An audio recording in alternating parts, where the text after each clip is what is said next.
Hey everybody, Voice of the Falcons, Mike Rickard back here on Basketball Media Day. Joining us now, head coach of the Falcons, Landon Gabriel. Landon, thank you very much. I'm glad to be here. It is your first year as a college head coach, and more importantly, the revival of Lackawanna College men's basketball. How much pressure are you feeling? I don't really look at it that way. My approach to basketball has always been the same as a player, as a coach, at any level. We're just going to show up every day and reach our potential that day. The next day we'll show up again, 2 more hours of work, and get better. And that's really the way our attitude right now. Obviously, we have a lot of young guys, right? Probably their first year. I know, like Jake, has played, has a little college basketball experience, but most of your guys' first year playing college basketball, especially junior college basketball. What have you done, to prepare for them? I know you have them in the weight room because they're with me, so we can check that one off. But what have you done on this floor to get them ready for the grind, of a college basketball season? I really just think we try to instill in them that we're going to compete every possession, every drill we do here at practice, because you're not going to get those lulls where you get to take a break at this level. So you got to be ready that from the time the ball's thrown up, we're out there ready to compete. We try to do that at practice. The second we start drills, it's competitive. We're keeping score. We're doing push-ups if you lose the drill, so we want guys to know that you have to compete here. Good. As a first-year college head coach, during COVID, with 0 returning players, I think personally you've done an awesome job to create a roster, to even have a team. Right. But more importantly, having a chance to be around your guys, of creating a roster of really good young men who I love, who are really great kids, and I have a great chance to know them. What has surprised you most about this group? I really think you hit the nail on the head. We were surprised that first week or two when we were here on campus and these guys started working, how quickly they gelled, how quickly they learned to talk, they learned to compete at practice, but they got along so well. I mean, normally you have a team that comes in and, you have a few freshmen who come in and gel with the established players. We walked in the door, and these first couple of weeks were, 14, 15, 16 guys who all showed up on day one, not really used to what we're going to be doing here. Right. And they've come together pretty well to this point. We're going to keep progressing in that manner and see how far it can take us.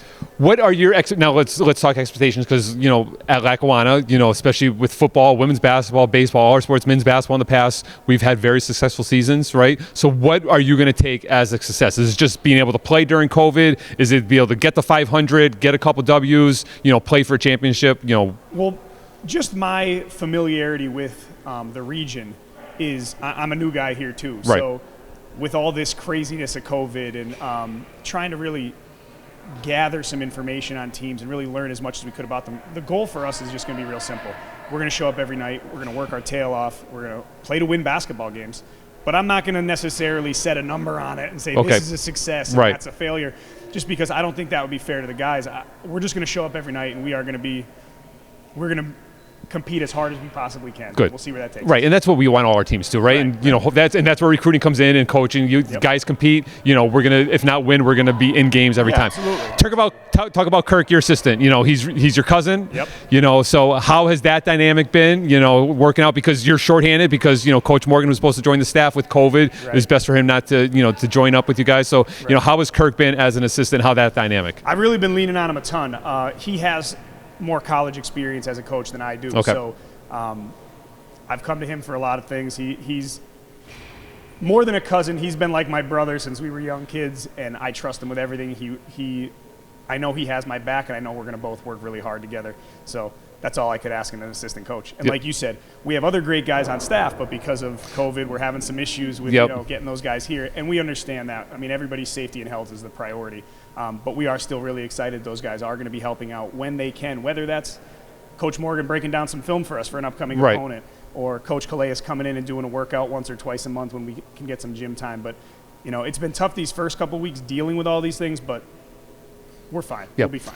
Who has surprised you, like I said, that you weren't expecting? Like anyone, just come out of nowhere, like in a scrimmage, and just like, throw a putback, because you coach high school basketball, right? So you might not have seen that many guys, just have a vertical of like 50 inches and just throw some stuff. Has there a couple guys that like really stood out and was like, oh my God, I can't believe I just saw that, or I have this guy that can do this? Has any of those guys stuck out? See, I've seen. I love Duncan. Right. You know, so I mean that's just me. So see, I look at it as the things that have surprised me the most, and you're going to talk to two of these guys coming up next, Nishan Johnson and Brandon Scott, guys who are mature and lead, and they talk positively to their teammates. Those are the kinds of things that I find to be most impressive early on. I mean, yes, they're great athletes. Yes, they're very skilled players. But at the end of the day, the things that are going to help us reach our full potential is we have to have guys take over leadership roles that normally would be reserved for returning players, guys with experience. But the two guys you're going to talk to next are two of many guys who have, stepped up. They communicate positively. They've been very mature, and that's what gets us excited about them. I want to circle back on something you mentioned just earlier, and then we'll let you go. You mentioned your playing career. We spoke to Coach Whittington. She is a Carbondale alum, as you were. Yes. We mentioned I was just at Carbondale, and I mentioned her listed as, like, I believe the second all-time leading scorer. Going, but go ahead. So, I didn't see a Landon Gabriel, on any band. Did I miss that? If you talk to the guys I've coached in the past, I've said to them that one of my biggest regrets as a competitor is not putting my name onto a banner in our home court. All right. And unfortunately, that time has passed, but still very proud to be an alumni, to be a former player and coach at Carbondale. I have a lot of family members who have their names on banners. I have an aunt, an uncle, my brother. The Gabriel name is alive in there. I just didn't see a name. I just wanted to ask. I just wanted to ask and check in. And then one more, because we mentioned Coach Whittington's dad, because he's always been like an official part of the staff. Yeah. I had a pleasure of meeting your dad really briefly last year. Yeah. At a high school game before COVID. Once he's allowed to come in here, are we going to expect your dad in here? Is he going to be watching on TV? Does he give you a hard time? Is he going to be like Coach Whittington and break down film and do all that stuff? I actually take the opposite approach that Coach Joya takes. Her dad sits on the bench with her, and I've told my dad in the past that he has to sit away from the bench because when I hear him getting amped up and like yelling at officials or yelling at guys, I could feel my blood pressure going up. So I've jokingly told my dad he's got to stay away from the bench when he's at the end. But my dad will be a staple here, just like Coach Whittington has been. So and we know your dad is big on the Falcons Corner and loves the LC Fan Network. So, Mr. Gabriel, you do you. Don't you worry. You got my permission and stuff, too. I mean, he's still my dad, so I still have to answer so you have to. But I'll still suggest he sits a little bit away from me. Yeah, awesome. Thanks for joining us. Best of luck this year. We know you're going to be great. You are absolutely the right hire for us. We're thrilled to have you. Can't wait to get men's basketball back here. We can't either. Very excited. Thanks for tuning in. Coach Landon Gabriel, men's basketball. Make sure to check out all the Falcons on LC Fan Network on YouTube. We'll be right back.